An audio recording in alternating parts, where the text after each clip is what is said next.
Bonjour à tous et bienvenue à ce nouveau numéro de RG Talk Show. Alors pour aujourd'hui, nous allons recevoir pour vous un homme de Dieu qui n'est plus d'ailleurs à présenter, qui nous vient direct de Kinshasa. Et aujourd'hui, nous allons discuter, parler autour d'une conférence qu'organise l'église Rock of Salvation Church pour l'occasion de son inauguration. Alors ensemble, découvrons notre invité. Bonsoir, men of God. Bonsoir, maman Abigail. Comment vous allez, papa? Dieu me fait grâce et vous-même? Je veux très bien par la grâce. C'est un réel plaisir de vous avoir encore une fois de plus sur ces plateaux de RG Talk Show. La dernière fois, je savais que c'était pas la dernière fois, c'était pas la dernière fois. Je veux dire ça comme oui, ça. La dernière fois n'était pas la dernière fois. N'était pas la dernière fois. Dieu a fait grâce, nous nous retrouvons encore. Alors comment le plaisir est partagé. Comment se passe votre séjour ici à Dallas? Dieu nous fait grâce. Il a dit qu'il bénira notre départ et notre arrivée. Donc, le fait que nous sommes là, c'est que Dieu a honoré sa parole. Il a béni notre arrivée. Merci beaucoup. Alors, je crois que nous aussi, ici, nous sommes bénis de votre présence. Que Dieu soit béni. La dernière fois que vous étiez là, c'était, je crois, vers le spring de cette année, mais cette fois-ci, il fait très chaud. Parlez-nous un peu de votre séjour. Oui, ça se passe bien. Oui, ça se passe très bien par la grâce de Dieu. Nous avons été invités. Comment vous sentez la chaleur? Nous venons de l'Afrique, mais quand même, il y a la chaleur ici est intense. Ça, il faut souligner. Dès que vous êtes à la maison, vous vous sentez dans une autre atmosphère, mais dès que vous sortez, directement, vous comprenez qu'il y a la différence entre les dedans et les dehors. Ah oui. Mais bon, comme on doit travailler, on s'est habitué. Alors, c'est très bien. Merci. Alors, merci encore une fois de plus de nous avoir bénis de votre présence. Alors, si vous êtes là aujourd'hui, c'est pour parler de cette conférence qu'organise l'église Rock of Salvation Church, j'allais dire les Rochers du Salut en français, alors pour leur inauguration. Déjà, pour commencer le thème, quand j'ai vu ça, je suis restée, je me suis dit, c'est le nom d'une personne ou c'est quoi? Manu. Bon, vous allez expliquer juste un tout petit peu en quelques lignes pour ne pas aller en détail, sinon les gens vont manquer la surprise plutôt. Bon, je crois que nous bénissons le Seigneur parce que ce sont des moments d'échange, des moments d'édification qu'il nous apporte. Vous savez, la Bible nous dit, l'homme ne vit pas seulement des pains, mais de toutes les paroles qui sortent de la bouche de Dieu. Quand les enfants de Dieu se rencontrent, discuter, échanger autour de la parole de Dieu, ça a toujours été profitable et ça a toujours été édifiant. Je remercie le Seigneur pour l'invitation qui m'a été, n'est-ce pas, adressée par les révérends Glody et Souka, les responsables et les visionnaires de l'église Rock of Salvation, dans le Rocher du Salut, de l'église pour laquelle nous aurons déjà à faire l'inauguration ce dimanche. C'est la raison pour laquelle nous avons organisé cette conférence qui commence déjà ce vendredi ici, vendredi, samedi, dimanche. Dieu nous a fait grâce, Dieu nous a honorés, Dieu nous a sélectionnés et nous sommes là dans la joie, dans cette très grande ville métropolitaine de Dallas pour voir comment Rock of Salvation verra les jours. Et du coup, Dieu, par cette occasion, a voulu que nous puissions, n'est-ce pas, avoir un thème béni. Je crois que les gens doivent s'habituer avec moi par rapport au thème. Ah oui, c'est une grâce que Dieu nous a donnée. Bon, c'est quand même le docteur nous voir. Alors, on doit seulement nous habituer. Oui, parce que le thème est très important. Ça, non seulement que ça résume la prédication, mais ça peut aussi attirer les gens pour venir, n'est-ce pas, écouter. Donc là, nous sommes dans Exode 16. Les enfants d'Israël ont quitté l'Égypte, donc déjà à partir d'Exode 14. Ils ont fait la traversée, Exode 15, Marie a entonné la louange, et Exode 15 aussi, ils ont vécu l'expérience, n'est-ce pas, de l'eau amère, ils ont vécu l'expérience de combat avec, dans l'Exode de l'expérience des eaux amères qui, par la grâce de Dieu, en jetant le bois, qui est fait l'image aussi de la croix de Jésus, a fait que ces eaux qui étaient amères se transforment en eau douce. Mais vous comprenez qu'ils ont fait 430 ans, c'était 400 ans dans l'esclavage en Égypte, mais en réalité, ils ont fait 430 parce que le temps de là, Dieu était en train de chercher les libérateurs qui étaient Moïse. Moïse, quand il avait senti, n'est-ce pas, la conviction de délivrer les enfants d'Israël, au lieu de demander la stratégie, auprès de Dieu, il a commencé à tuer les Égyptiens. Son idée était de tuer chaque Égyptien jusqu'à ce qu'il arrivera au dernier Égyptien qui serait Pharaon. Wow. Mais c'était pas l'idée de Dieu. L'idée de Dieu, c'était d'engloutir tous les enfants d'Israël, les enfants de tous les Égyptiens au travers de la mer Rouge. C'est ce qui a fait qu'il soit, n'est-ce pas, et qu'il puisse fuir, qu'il expérimente l'exil. Et dans l'exil, il fera 40 ans. Et c'est ces 40 ans qui a créé un peu les décalages et qui devaient, n'est-ce pas, faire 400 ans. Ils ont fait 430 ans à cause du manque de stratégie que le leader Moïse avait connu. Mais heureusement, comme Dieu est Alpha Omega, quand il promet, il réalise, les enfants d'Israël sont sortis. Mais vous comprenez que Dieu fait sortir 600 000 personnes. C'était une famille qui était entrée, mais à la sortie, ils sont devenus un peuple. Donc même dans une terre d'esclavage, on peut aussi devenir un peuple, on peut se multiplier. Et ça, c'est quelque chose de très important. Donc, ils sont devenus 600 000 personnes. Mais, vous amenez 600 000 personnes au désert, sans provision, et là, ça devient un problème. Chemin faisant, ils se sont posé des questions. Mais qu'est-ce qui se passe? On est là dans ce désert, d'ailleurs, pour avoir de l'eau, c'est trop compliqué. Il fallait un miracle pour que l'eau qui était amère qu'on a trouvée dans le désert devienne une eau douce. Mais maintenant, là, nous avons faim. Nous n'avons pas à manger. Waouh! Ils ont commencé. J'ai l'impression comme si... Ok, je vais vous laisser quand même finir. C'est comme si je suis en train d'avoir de rêves. Exactement, je vous amène quelque part. Oui, vous vous emmenez quelque part vraiment. Donc, ils se sont retrouvés dans les déserts. Alors, ils ont commencé à dire, à parler entre eux, évidemment, à orienter leur conversation vis-à-vis de Moïse. Mais non, mais fallait bien nous laisser, n'est-ce pas, manger les concombres et les gâteaux de l'Égypte qui nous amènent ici dans des déserts où on n'a rien à manger. Donc, ils ont commencé à murmurer. Et là, c'est un problème. C'est quelque chose que Dieu n'aime pas. Dieu n'aime pas qu'on murmure. Dieu n'aime pas qu'on se plaint. Dieu n'aime pas ça. Parce que, pourquoi? Parce que le murmure crée des murs et des murs. Wow. Le premier mur que le murmure crée, ça ne vous permet pas de voir la puissance qui est cachée derrière l'épreuve, derrière les problèmes. Le deuxième mur que le murmure crée, c'est que le murmure ne vous permet pas d'adresser à Dieu des prières afin qu'il puisse débloquer ce qu'il avait déjà prévu pour vous. Les enfants d'Israël ont oublié. Ce ne sont pas eux qui se sont fait sortir de l'Égypte, mais c'est Dieu qui les a fait sortir de l'Égypte. Si Dieu est capable de vous libérer de Pharaon, il ne sera pas incapable de vous approvisionner, même dans le désert. Et cela, ça énerve Dieu. Ça énerve Dieu. Vous savez ce que Dieu a fait? Il a dit aux enfants d'Israël, vous verrez maintenant ce que j'allais faire. Je vais faire. Du coup, ils se sont retrouvés en train de voir quelque chose en train de tomber du ciel. Pouf! C'est comme une pluie. La nourriture tombe. Pouf! Comme une pluie, la nourriture tombe. Et dès qu'ils régalent la nourriture, les uns et les autres ne savent pas nommer la nourriture qu'ils voient. Alors, ils posent la question à Moïse. Moïse dit, ça, c'est le pain qui vous vient du ciel. Mais, je reviens un peu en arrière. Quand ils voyaient la nourriture tomber, quand ils touchaient ça, ils se rendaient compte que partout en Égypte, ils n'ont jamais vu une telle nourriture. Alors la question qu'ils se posaient pour identifier la nourriture qu'ils voyaient, ils disaient, qu'est-ce que c'est là? Qu'est-ce que c'est là? Et le qu'est-ce que c'est là, en hébreu, c'est manou. Wow. C'est la manne.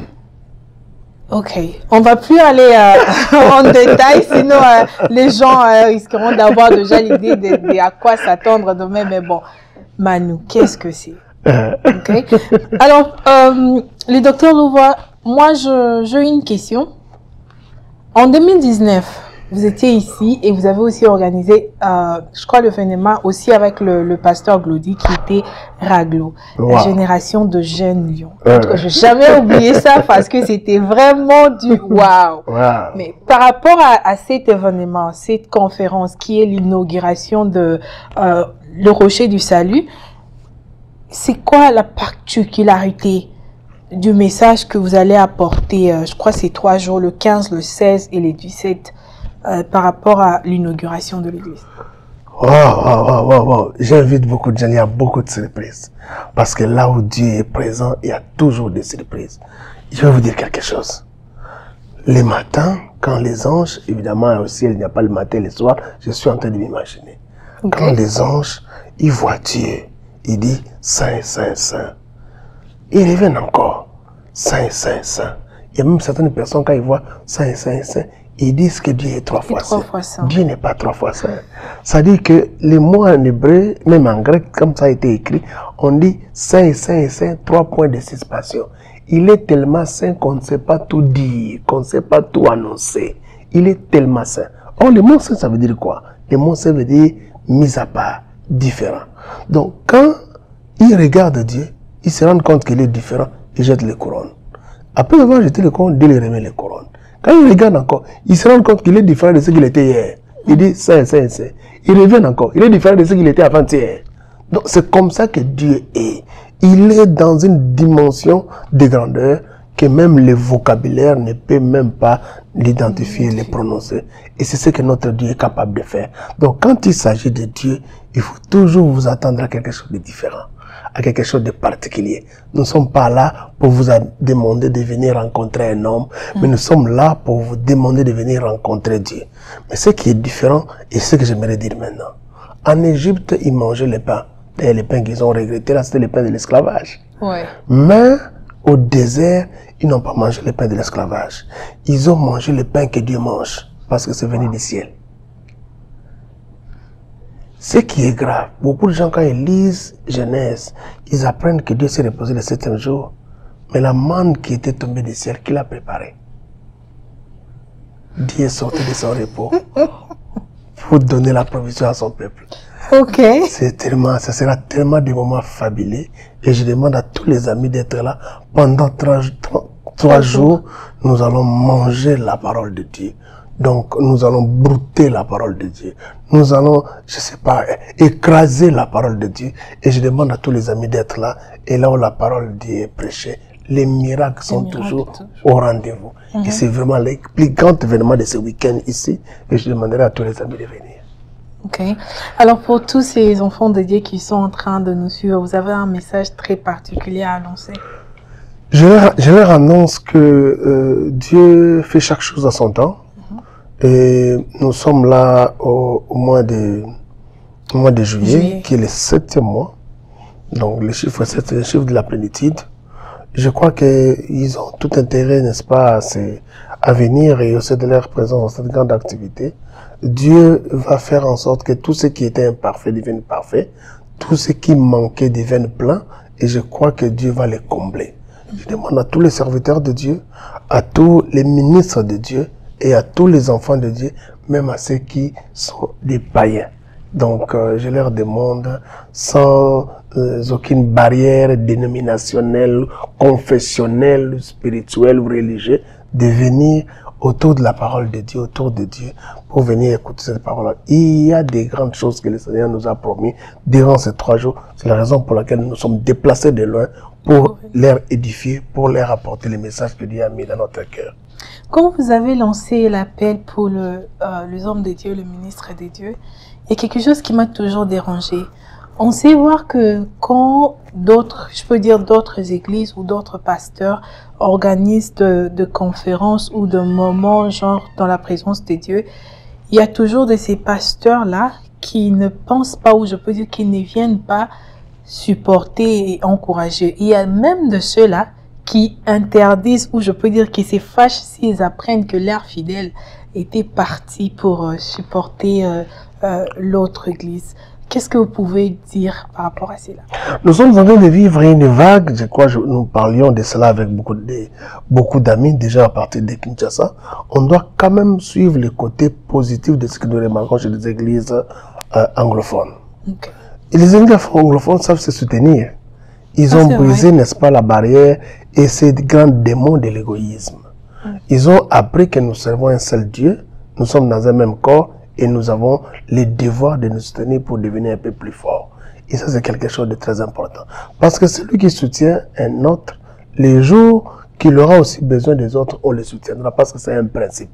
Nous devons comprendre que quand un frère, quand un pasteur, quand un ministre de Dieu organise une activité comme celle de l'inauguration d'une église, il a quand même besoin de nous pour recevoir de nous non seulement les soutiens. Des fois, on ne vient pas à l'église simplement pour écouter la parole.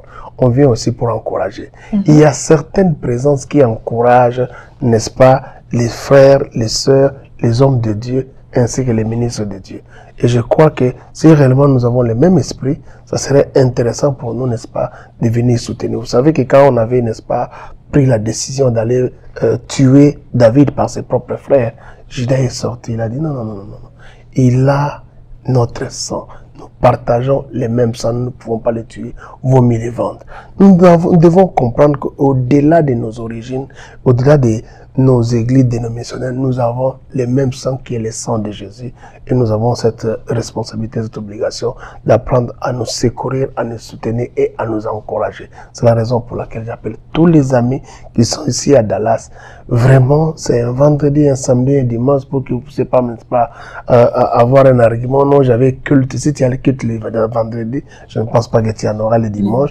Et si tu as le culte le samedi, je ne pense pas que tu en auras le dimanche, les après-midi. Et évidemment, les révérends Glody et Souka a voulu que ces activités se passent les dimanches, les après-midi, pour permettre à ce que quand tout le monde est prié dans son église, puisse, n'est-ce pas, aller pour soutenir notre nouveau bébé, notre nouvelle église qui est née à Dallas, au Rocher du Sali. Et je dirais à tous les amis, à tous les pasteurs, à tous les ministres de Dieu, notre rendez-vous, c'est vendredi, samedi, dimanche. Venez pour non seulement écouter la parole de Dieu, non seulement pour louer le Seigneur, mais aussi pour encourager un de leurs qu'ils aiment bien, le pasteur Glody Souka. Merci beaucoup, mais je veux pas quand même finir cette émission sans quand même vous poser, vous, la question par rapport à vous-même. Est-ce que vous avez quelque chose envisagé pendant, non pas seulement pour l'inauguration de l'église, mais par rapport à votre ministère à vous, pendant votre séjour ici? Je suis là, moi je commence à développer ces derniers temps un mouvement que j'appelle le mouvement de la parole. Okay. Vous savez, ça fait des années qu'on prêche la parole. Nous avons vu beaucoup de mouvements ici, le mouvement de prophétie, le mouvement d'onction, le mouvement de délivrance. Mais on se rend compte que au commencement était la parole. On ne doit pas négliger la parole. Et je crois que le temps est arrivé que les gens comprennent que Dieu a créé toutes choses sur base de sa parole et nous devons remettre la parole de Dieu en place. Il y a un verset dans Psaume 138 où Dieu dit qu'il a placé sa parole au-dessus de sa personne et au-dessus de son nom. Si Dieu le fait, alors, à combien plus forte raison, nous qui aimons Dieu, nous devons, n'est-ce pas, essayer de placer la parole de Dieu au-dessus de toutes choses, de donner une certaine valeur, une certaine prééminence par rapport à la parole de Dieu. Et je crois que partout où je passe, j'informe à des amis qu'il est temps pour nous de redonner à la parole sa place, de redonner à la parole sa présence, son importance, de redonner à la parole la puissance qu'elle doit avoir, parce que Dieu n'est pas derrière les hommes, Dieu n'est pas derrière les prophéties, Dieu n'est pas derrière les délivrances. Il a lui-même dit, je suis derrière ma parole pour l'accomplir. C'est un peu ça ce que j'essaie de partager avec des amis. Ok, merci beaucoup, merci de votre présence. Je crois que quelqu'un a été béni à la maison, mais je crois aussi que quelqu'un a eu le goût, le soif de venir le 16, le 15, le 16, le 17 pour apprendre plus des manus. Comme moi-même déjà, je serai là parce que j'ai eu beaucoup de suspense. J'avais l'impression comme si j'avais de réman. Du coup, je me dis, il faut que j'aille. Alors, merci beaucoup de votre présence. Nous sommes arrivés à la fin de notre entretien. Merci. Alors, vous qui nous avez suivis du début jusqu'à la fin, nous vous invitons. Déjà, c'est vendredi 15, le samedi 16 et le dimanche 17 pour l'inauguration de l'église Rock of Salvation Church avec le pasteur Glody et Souka que nous connaissons tous ici à Dallas, que nous aimons tous bien. Alors, je vous invite, venez encourager, venez pour partager, venez pour écouter la parole de Dieu et venez pour prendre ce que Dieu a gardé pour vous. Alors, nous vous disons déjà au revoir et à la prochaine.